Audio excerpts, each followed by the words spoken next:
이번 영상은 토르 러브 앤 썬더의 티저 예고편 속 제인 포스터가 어떻게 뮬리르를 들게 된 것인지, 그리고 아직 티저 예고편에는 모습을 드러내지 않은 빌런 고르의 정체와 그의 능력의 배경은 무엇인지, 막 공개된 티저 예고편과 지금까지의 MCU 작품들의 서사들, 그리고 여러 떡밥들을 통해 예상해보는 영상입니다.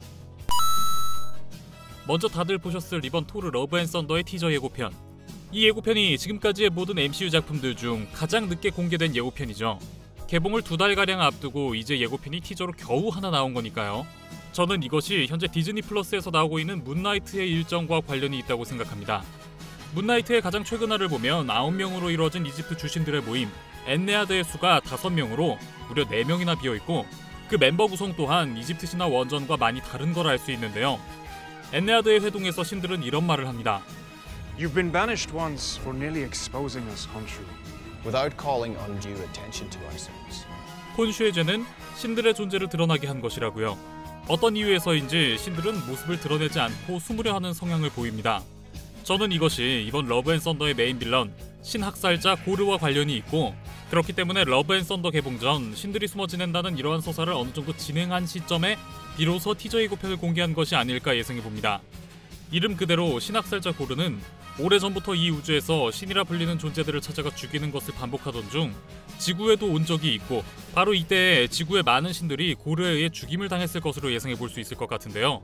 가까스로 살아남은 신들은 고르를 피하기 위해 모습을 감추면서 인간 세상에서 신들이 완전히 자취를 감춰버린 게 아닐까 한번 예상해 봅니다. 바로 이 시점이 저는 토르 1편에도 나왔던 서기 965년의 시기가 아닐까 생각하는데요. 이때는 지구에서 서리거인과 아스가르드의 왕 오딘이 대결전을 펼친 타이밍이었죠.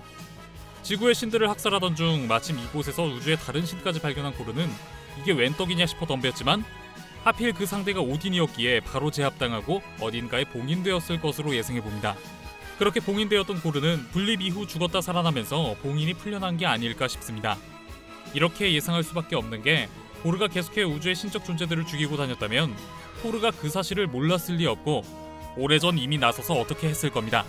하지만 이번 티저 예고편을 보면 토르는 그의 친구였던 팔리가르가 죽어있는 모습을 보고서 비로소 누군가 신들을 죽이고 있다는 걸 알게 되죠. 그렇다는 건 이 누군가의 신사례가 최근 갑자기 시작되었다는 걸 알 수 있게 합니다.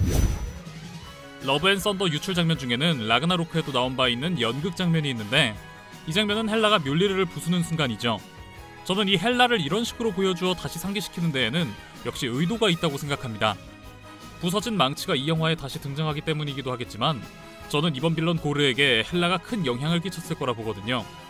이번 작품에서 고르의 능력은 네크로소드로 알려져 있는데요. 그런데 이 네크로소드라는 설정이 사실 MCU에서 이번에 처음 나온 게 아닙니다. 마블 공식 홈페이지에 가면 MCU 헬라의 설정에 네크로소드를 만들어낸다고 명확히 나와 있습니다. 사실 MCU의 헬라는 네크로소드를 쓰는 고르를 모티브로 먼저 MCU에 등장했기 때문인데요. MCU 공식 설정에도 헬라가 쓰는 무기가 네크로소드라고 확실하게 명시하고 있고, 유출된 고르 피규어 패키지에도 네크로소드로 보이는 검은색 검이 포함되어 있으며, 예고편을 보면 헬라가 죽은 자들을 되살려 그의 군대로 쓴 것처럼 수많은 검은색 무리와 토르 일행이 싸우고 있습니다. 이를 통해 역시 이번 작품의 빌런 고르는 헬라와 같은 능력을 쓰는 자이며, 분명 헬라와 어떤 접점이 있었을 것으로 예상해 볼 수 있습니다. 원작 코믹스에서 고르는 신에게 간절히 기도했지만 가족들이 죽고 말아 큰 절망을 느끼며 신들을 증오하게 되었고, 우연한 기회로 네크로소드를 쓰는 신비오트의 신 널과 황금색 갑옷을 입은 신이 싸우던 것을 목격하게 되고, 이 과정에서 네크로소드를 손에 넣어 그때부터 신들을 죽이고 다니게 됩니다. 저는 이것이 MCU에서 각색되어 황금 갑옷을 입은 오딘과 헬라가 싸우는 광경을 고르가 목격하게 되고, 헬라가 오딘에 의해 봉인되는 순간 고르가 헬라의 무기인 네크로소드를 손에 넣어 이때부터 고르가 신들을 학살하고 다닌 게 아니었을까 예상해봅니다.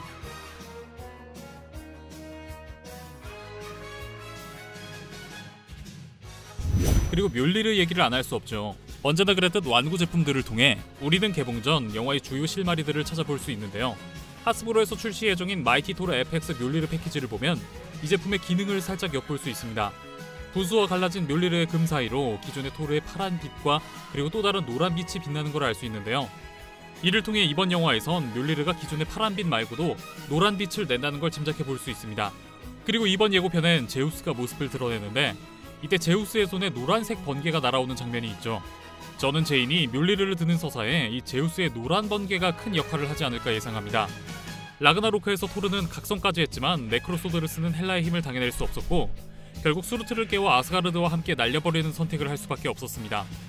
헬라와 같은 힘을 쓰는 신학살자 고르의 힘을 토르는 당해낼 수 없을 테고, 그런 고르를 이기기 위해서 토르는 더 강한 힘이 필요해 파괴된 묠리르를 고쳐 사용하려 하는데, 아마도 여기엔 아주 강한 번개의 힘이 필요하다는 설정이 붙지 않을까 싶습니다. 저는 가오겔이 괜히 나온 게 아닐 거라 생각해요. 분명 어떤 역할이 있으니까 나온 걸 텐데, 저는 그 역할이 제우스의 번개를 훔치는 일이 될 거라 생각합니다. 그런데 로켓은 엔드게임을 통해 이미 제인과의 접점이 생겼죠. 물론 다른 시간선의 제인이지만요. 로켓이 제인과 아는 척을 하는 상황이 나올 테고, 에테르마저 흡수했던 특이 체질 제인이었기에 제우스의 번개마저 흡수하는 상황이 나오지 않을까 싶습니다.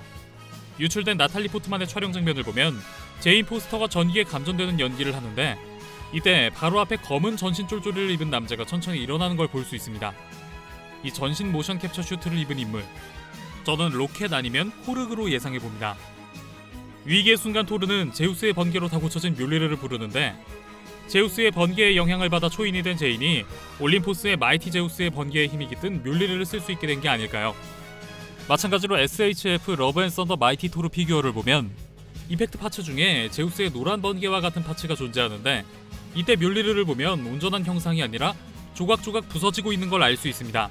이번 예고편엔 나오지 않았지만 아마도 기존의 푸른 번개 능력에 추가로 노란 번개에 휩싸여 조각조각 날아다니는 마이티 토르만의 새로운 능력을 선보이지 않을까 기대할 수 있는 부분인 것 같습니다.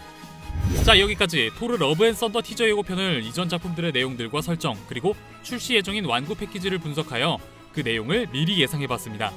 새로운 예고편이 나오면 그때 또 새로운 분석 영상 업로드할게요. 그럼 지금까지 뇌피셜의 한계를 모르는 명탐정 뇌피셜록 미노타우루스였습니다.